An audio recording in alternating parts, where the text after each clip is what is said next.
I was reborn. The first thing I did was toss the engagement ring onto the face of my Ice Queen fiancée. Victoria, we're done. She scoffed. Leave me, and you'll be less than nothing. I couldn't be bothered with her. All I wanted was a quiet place to settle down, enjoy good food, and live my own small, comfortable life. But someone please tell me why she later came crying, begging me not to flaunt my affection for other women. Ethan Vance, are you quite finished with your tantrum? The frigid voice was like shards of poisoned ice hitting my eardrum. I looked up, facing a face of breathtaking beauty that was both familiar and strange. Victoria Sterling, my fiancée, CEO of Sterling Industries, a woman who viewed all emotion as a fatal weakness. In my previous life, for her sake, for that pathetic engagement contract, I spent 3 years playing the role of her lapdog. I hid all my true talents, pretending to be nothing more than a useless trust fund kid, all to ease her mind, to make her believe she could easily control me and everything belonging to the Vance family. The result? She and the forces behind her slowly devoured the Vance family empire. My parents died tragically, and as for me, she dismissed me with a casual, "He's no longer useful," before having me tossed into the river to feed the fish. The choking sensation of the river water flooding my lungs felt like it happened yesterday. But now I was back. I returned to 3 years ago, the day before our scheduled engagement party. Tantrum. I twisted my mouth into a sarcastic half-smile, fishing the delicate velvet box out of my tuxedo pocket. I snapped it open and casually tossed the 10-carat emerald-cut diamond ring onto the coffee table in front of her. The ring rolled across the glossy surface, making a crisp, clicking sound. Victoria Sterling, I said it once. We are done. I enunciated every word clearly. My voice wasn't loud, yet it landed like a heavy hammer blow against her perpetually cold, expressionless face. Her pupils constricted sharply. Have you lost your mind? Ethan, do you realize what you're saying? The engagement party is tomorrow. Every guest has been invited. If you back out now, you want the Vances and the Sterlings to become the laughingstock of Viridian City. A trace of incredulous fury laced her voice. Laughingstock, I chuckled, leaning back into the soft upholstery of the sofa. I looked at her with an expression she had never seen before, one mixed with a touch of pity. I don't know if the Sterlings will become a joke, but from today onward, I, Ethan Vance, intend only to be the one watching the show. I'm tired. I cut her off, the weariness in my tone genuine. The game of conquering the world? I'm out. Starting today, I just want to coast, grow some herbs, cook, enjoy a good whiskey, and appreciate life. Victoria looked as if she'd heard the funniest joke in the world. She scrutinized me from head to toe, the disdain and contempt in her eyes practically spilling over. Cook? Whiskey? Ethan Vance, what else are you capable of besides that? Leave Sterling Industries. What do you think your family, which has already been gutted, can offer you? You're less valuable than a stray dog on the street. That won't concern CEO Sterling. I stood up, smoothing down the lapel of a perfectly unwrinkled blazer. All right, just a reminder, the Harborfront redevelopment project? Bad feng shui. Anyone who touches it is cursed. With that, I walked toward the door without looking back. Leaving that single warning was my final act of decency toward my parents, whom she had indirectly killed in the previous timeline. Behind me, Victoria's cold, mocking laughter followed me out. She hadn't taken my words seriously, seeing them only as the impotent rage of a discarded failure. She didn't know that the moment I stepped outside that door, her world was about to face a storm unlike any she could imagine. And I intended only to watch quietly. After losing half a lifetime at the poker table of life, I finally understood one principle. Sometimes, doing nothing is the biggest win of all. I returned to the Vance estate.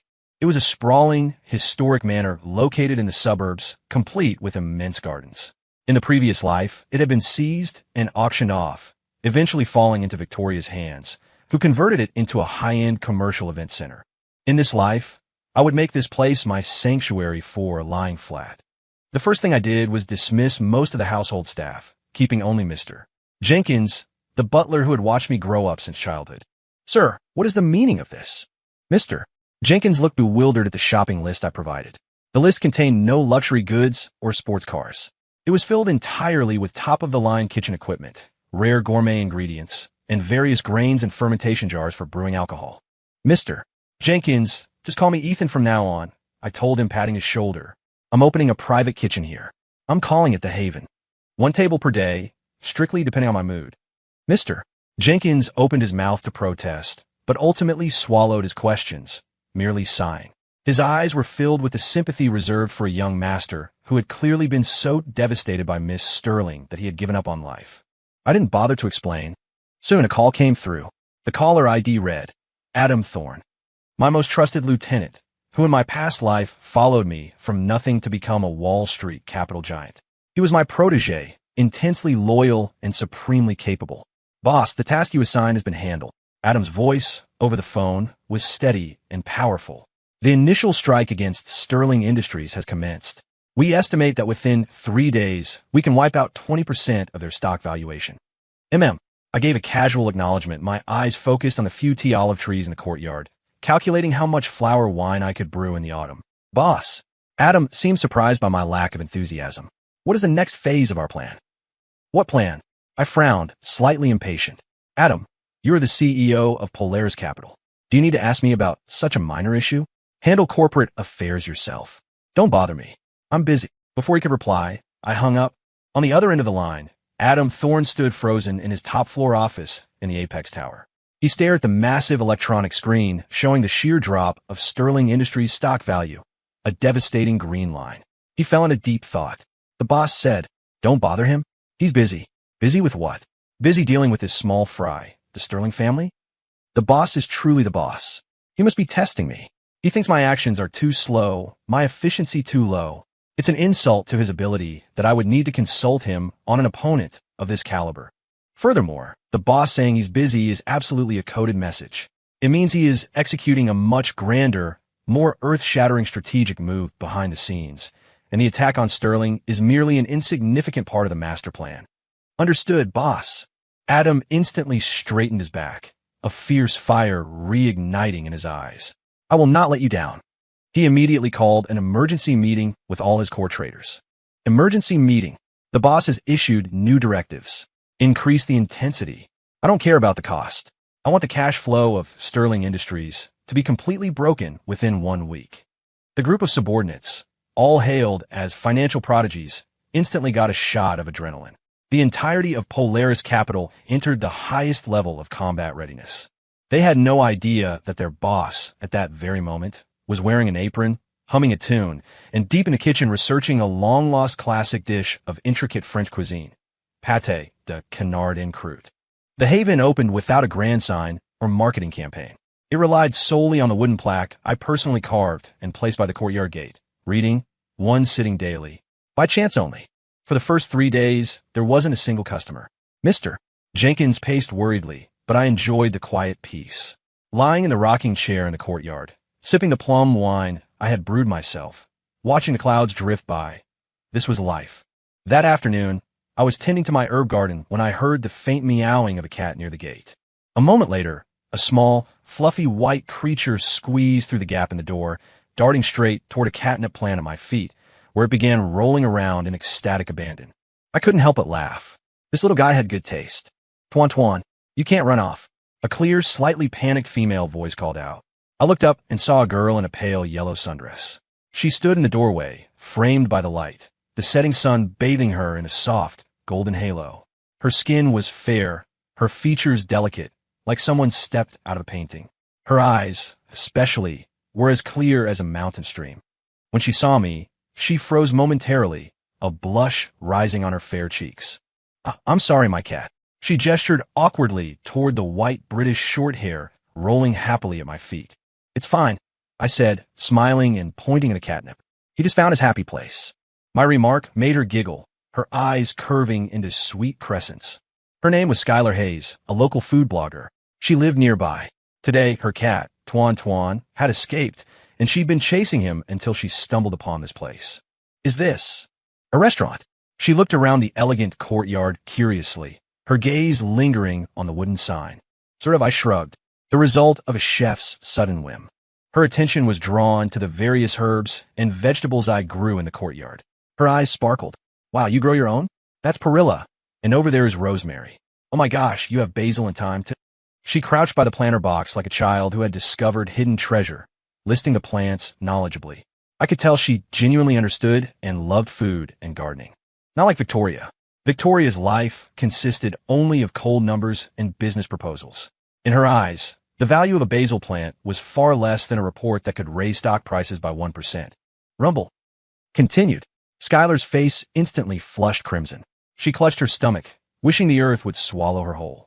I haven't eaten lunch yet because I was chasing him, she whispered in explanation. Seeing her flustered and adorable reaction, my mood unexpectedly brightened. Well, since fate brought you here, I stood up and clapped the dirt off my hands. Today's one sitting daily is yours. I cooked a meal for Skylar. 4 courses and a soup.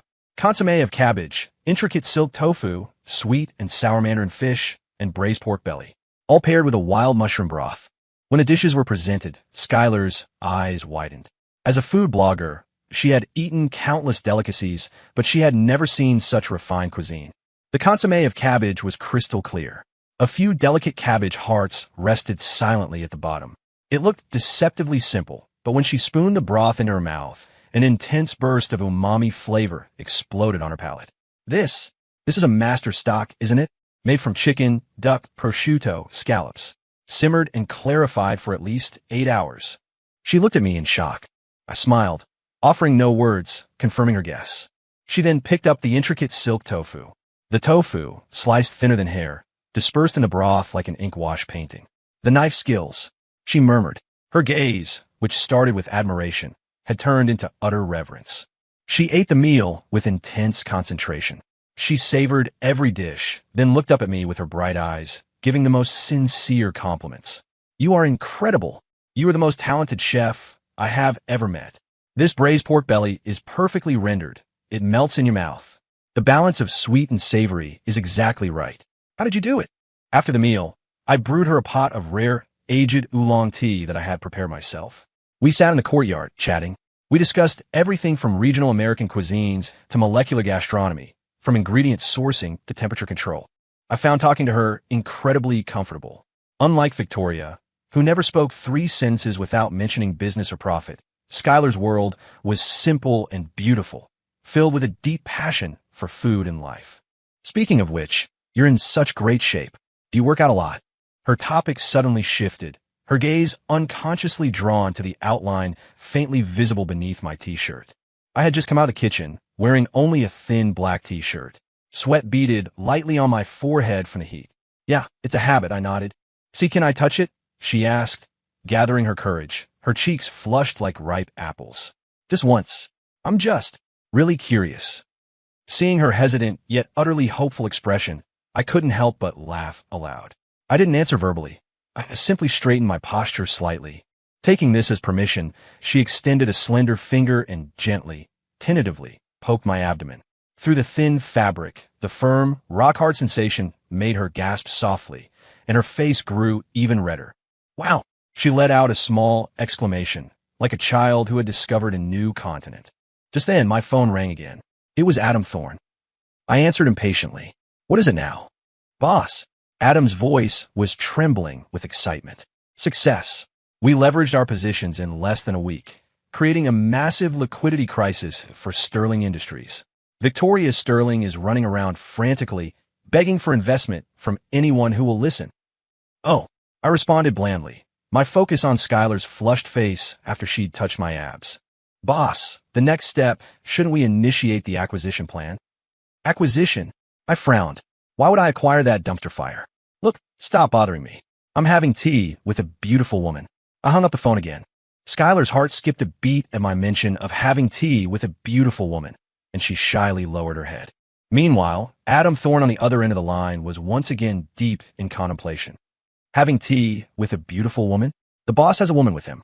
And at this critical juncture, this cannot be an ordinary woman. This must be a crucial element of the boss's plan. Is this woman the final trump card to bring down the Sterlings? Or perhaps, the boss is deliberately creating this smokescreen to confuse Victoria, letting her drop her guard before delivering the fatal blow. Brilliant. Truly brilliant. Adam felt like he had reached a new level of enlightenment. Issue the order, he commanded his assistant. I want every clue in Viridian City related to beautiful women and tea investigated. Every move the boss makes has a profound meaning. We must keep pace with his rhythm. Victoria Sterling was agitated lately, extremely agitated. Since Ethan Vance, that waste of space, broke off their engagement, Sterling Industries had been cursed. First, several large projects they were negotiating were suddenly snatched away by some mysterious entity called Polaris Capital. Then, the stock price plummeted without warning, as if an invisible hand were maliciously shorting the company. Internal morale collapsed. Several core executives were poached with double their salaries. In just 1 week, the business empire she had meticulously built was teetering on the brink of collapse. CEO Sterling, we've investigated.